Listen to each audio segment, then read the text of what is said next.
Assalamualaikum warahmatullahi wabarakatuh. Selamat datang di channel Kang Uje. Dukung channel ini dengan cara like, komen, share dan subscribe, agar channel ini terus berkembang. Tanpa basa-basi kita lanjut ya gan. Bab 691, menyelesaikan klan Xiao. Baiklah, aku akan meminta Fama untuk membantu. Hai Bodong juga menghela napas lega ketika dia melihat bahwa Xiao Yan memikul tanggung jawab untuk berurusan dengan cara ini. Selama mereka menyingkirkan Gu He, mereka akan dapat menyebabkan Misty Cloud Sect kehilangan bantuan yang sangat besar. Aku akan meninggalkan masalah menghubungi yang lain ke Olhai. Selain itu, tolong bantu saya mengatur agar orang-orang ini beristirahat dengan baik. Mereka belum memiliki istirahat yang damai selama perjalanan panjang ini dari wilayah Black Corner. Xiao Yan berdiri dan menunjuk Lin Yan dan yang lainnya saat dia tersenyum dan berbicara kepada Hai Bodong.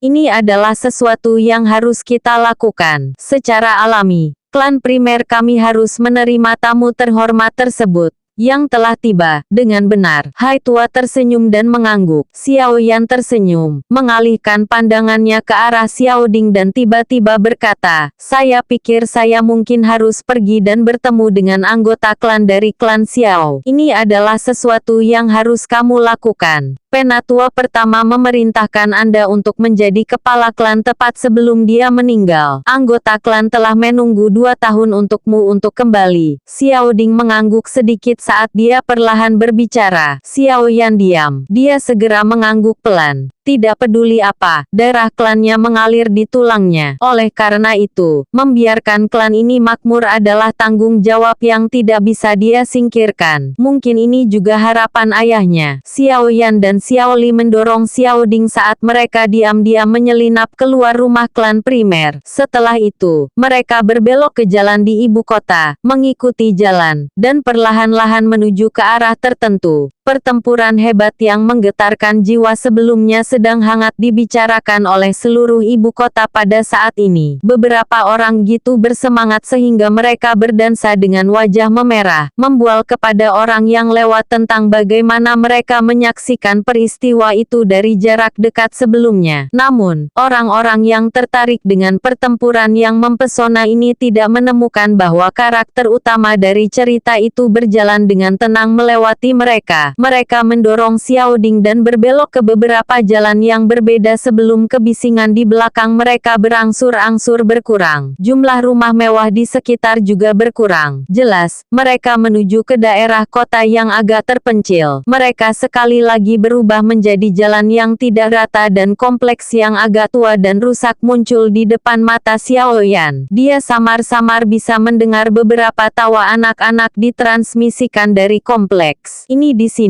Untuk menghindari pencarian Misty Cloud Sect tahun ini, kita hanya bisa bersembunyi di tempat-tempat terpencil seperti itu meskipun ada perlindungan dari klan primer. Xiao Ding tersenyum dan berkata sambil memandang ke halaman besar. Xiao Yan sedikit mengangguk. Sementara Xiao Li dengan cepat berjalan ke depan dan mendorong pintu ke halaman terbuka. Beberapa anak bermain di sekitar kompleks kumuh. Tawa berulang kali dipancarkan. Pada saat ini, ada lebih dari 10 pria berpakaian biasa di dalam kompleks. Orang-orang ini membawa senjata di punggung mereka. Mereka mengalihkan pandangan mereka dan sangat berhati-hati. Kehidupan seorang pengungsi beberapa tahun ini menyebabkan para anggota klan Xiao berhenti memiliki semacam aura yang kaya dan santai. Sebaliknya ada ketajaman tambahan. Pembukaan tiba-tiba pintu kompleks juga langsung menarik perhatian orang-orang ini. Wajah mereka segera berubah sedikit. Figur manusia melintas dan meraih anak-anak berlarian dan menempatkan mereka di belakang. Setelah itu, mereka mengeluarkan senjata mereka yang bersinar dari belakang dan mengarahkan mereka ke bagian luar kompleks. Tawa yang akrab itu membuat mereka semua rileks ketika semua orang menjadi cemas. Setelah itu, banyak tatapan menyapu ketiga sosok manusia di pintu masuk. Xiao Yan mendorong Xiao Ding dan perlahan memasuki kompleks kumuh ini. Tatapannya menyapu wajah-wajah yang agak akrab. Orang-orang ini memiliki hubungan darah dengannya. Semuanya, lihat siapa yang telah kembali. Xiao Ding menatap semua orang dan tertawa. Semua anggota klan tertegun ketika mereka mendengar ini. Pandangan mereka segera beralih ke pemuda berjubah hitam di belakangnya. Semua orang terkejut ketika mereka melihat wajah muda itu. Itu beberapa waktu kemudian sebelum gelombang sukacita liar tiba-tiba meletus di dalam kompleks. Ini Tuan Muda Xiaoyan. Itu benar-benar Tuan Muda Xiaoyan. Dia benar-benar kembali. Haha, akhirnya ada harapan untuk klan Xiao. Cepat. Pergi dan dapatkan penatua ketiga dan yang lainnya. Xiaoyan memandang anggota klan Xiao yang sebenarnya agak bingung karena kegembiraan liar yang tiba-tiba meletus. Dia bertukar pandang dengan Xiao Li di sisinya dan senyum hangat muncul di wajah mereka. Setelah keluar berkeliaran dan mendapatkan pengalaman selama bertahun-tahun, dia akhirnya merasa seolah-olah telah kembali ke rumah setelah mencapai tempat ini. Pintu ke rumah di dalam kompleks dibuka dengan tergesa-gesa sementara semua orang berseru kegirangan. Seorang lelaki tua segera berjalan keluar dengan langkah cemas. Setelah itu, tatapannya dengan cepat mengunci pria muda berjubah hitam di kompleks itu. Dia menatap wajah yang sudah dikenalnya itu dan penatua ketiga, yang karakternya yang mudah marah telah diperhalus selama bertahun-tahun ini. Tidak dapat mengendalikan air matanya agar tidak mengalir keluar. Mereka akhirnya bertahan sampai hari ini. Penatua ketiga, Anda telah menderita selama bertahun-tahun ini. Xiaoyan juga menghela nafas dengan lembut ketika dia melihat wajah air mata tetua ketiga yang robek. Dia maju selangkah dan berbisik, "Tidak sulit, tidak sulit. Tuan muda pasti menderita lebih dari kita setelah berkeliaran di luar selama bertahun-tahun." Penatua ketiga mengusap air matanya dan menjawab. Anggota sekitarnya dari klan Xiao juga tidak bisa mengendalikan mata mereka. Mereka memerah ketika mereka melihat penatua ketiga yang emosional. Meskipun klan Xiao tidak dianggap sebagai klan terkenal dan hebat pada saat itu, mereka masih memiliki posisi yang cukup bagus di dalam kota hutan. Sayangnya, dalam beberapa tahun singkat, klan dengan cepat menurun. Mereka, yang semula cukup memiliki hidup yang nyaman, telah melarikan diri kemana-mana, selalu khawatir bahwa tragedi yang terjadi suatu malam akan terjadi sekali lagi. Aku akan membiarkan Misty Cloud Sekte membayar berkali-kali lebih banyak dari apa yang mereka berutang pada klan Xiao kita. Xiaoyan dengan lembut menepuk pundak penatua ketiga dan berbicara dengan suara lembut dan dalam. Suaranya mengandung beberapa amarah dan niat membunuh yang sulit disembunyikan. Dia memiliki tanggung jawab bahwa dia tidak bisa melepaskan Xiaoyan untuk berakhir dengan cara ini. Tuan muda kecil benar-benar mampu. Kepala klan benar-benar memperhatikan orang. Dia jauh lebih baik dari kita. 3 lelaki tua yang tidak akan mati. Saat itu, penatua pertama dan kedua telah mengatakan kepada saya untuk meminta maaf atas tindakan bodoh kami terhadap tuan muda saat itu tepat sebelum mereka meninggal. Penatua ketiga tertawa tapi suaranya agak serak. Xiaoyan menekankan bibirnya erat. Xiaoyan tidak bisa membantu tapi merasakan hidungnya menjadi agak masam dalam suasana yang tenang dan sepi ini. Jika ayahnya kembali dan melihat bahwa klan Xiao telah berubah menjadi bentuk ini, kemungkinan ayahnya sangat kecewa padanya. Kan, penatua ketiga, Anda seharusnya tidak menyebutkan hal-hal itu di masa depan. Kita semua memiliki darah yang sama. Di masa depan, tujuan kami adalah membalas dendam dan merevitalisasi klan Xiao. Xiaoyan menggosok hidungnya dan berbicara dengan lembut.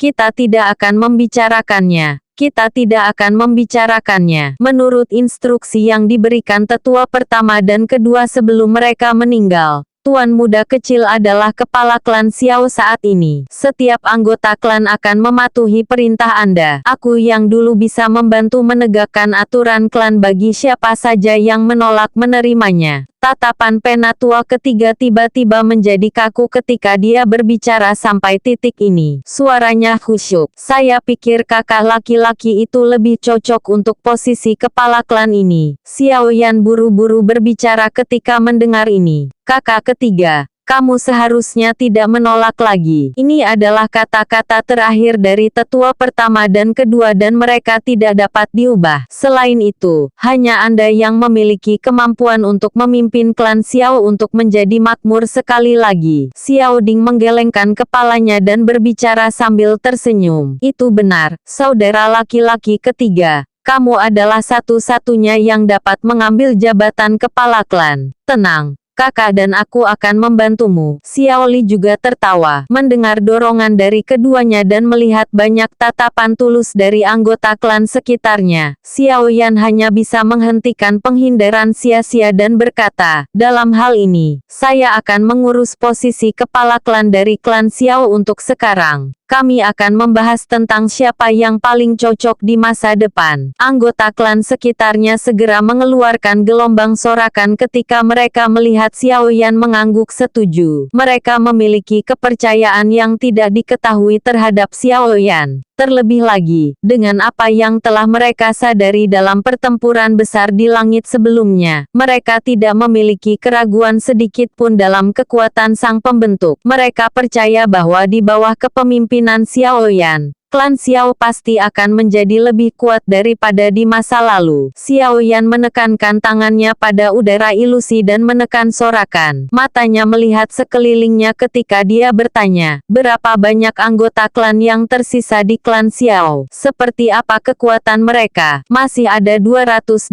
orang. Jika kita menyingkirkan wanita dan anak-anak yang tidak memiliki kemampuan bertarung, kita masih memiliki sekitar 140 orang. Kebanyakan dari mereka adalah kelas Douze atau Dousi. Bahkan saya hanya bintang 4 Douling, kata penatua ketiga. Xiao Yan dengan lembut menghela nafas ketika mendengar ini. Di masa lalu, klan Xiao tidak memiliki metode Qi dan teknik Dou yang kuat, juga tidak memiliki bantuan pil obat yang baik. Wajar kalau latihan mereka sangat lambat. Kekuatan semacam ini memang tidak layak disebutkan di depan Misty Cloud Sect. Tempat ini tampaknya tidak memiliki lebih dari 200 orang. Xiao Yan melihat sekelilingnya dan bertanya-tanya dengan keras. Kami diam-diam telah mendirikan kelompok tentara bayaran yang digunakan untuk mendapatkan penghasilan tambahan dan untuk membantu melatih anggota klan. Karenanya, kebanyakan dari mereka biasanya bertebaran tentang menyelesaikan tugas mereka. Xiao Yan sedikit mengangguk. Dia menoleh ke Xiao Li dan berkata,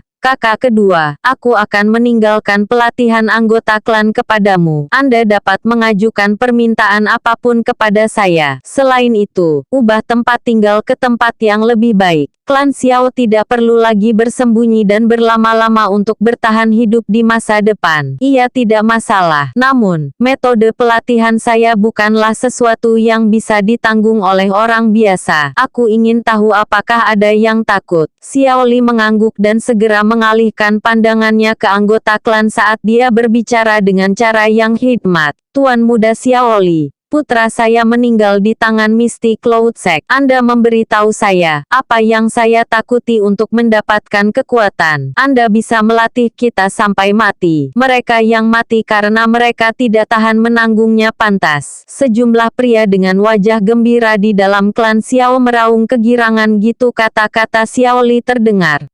Xiao Li sedikit mengangguk. Dia merasa cukup puas dengan nyali anggota klan Xiao. Seseorang bisa berlatih jika tidak memiliki kekuatan. Jika seseorang bahkan tidak memiliki nyali, ia hanya akan menjadi lemah tidak peduli bagaimana ia dilatih. Saat ini, klan Xiao membutuhkan orang-orang yang berani mempertaruhkan hidup mereka untuk bertarung dan bukan orang lemah. Saudara kedua, Anda juga harus mengirim beberapa anggota gerbang Xiao ke kota. Saat ini, klan Xiao memang membutuhkan perlindungan. Xiao Yan merenung sejenak sebelum berbicara dengan Xiao Li. Aye, serahkan masalah klan Xiao kepada kakakmu dan aku. Yang perlu Anda lakukan sekarang adalah bersiap untuk berurusan dengan Misty Cloud Sect. Ini adalah hal terpenting yang perlu kita lakukan. Jika kita bisa mengalahkan Sekte Awan Berkabut, reputasi klan Xiao pasti akan melambung. Jika kita dikalahkan, kita akan benar-benar melampaui penebusan. Xiao Li mengangguk, menepuk pundak Xiao Yan dan berbicara dengan suara berat.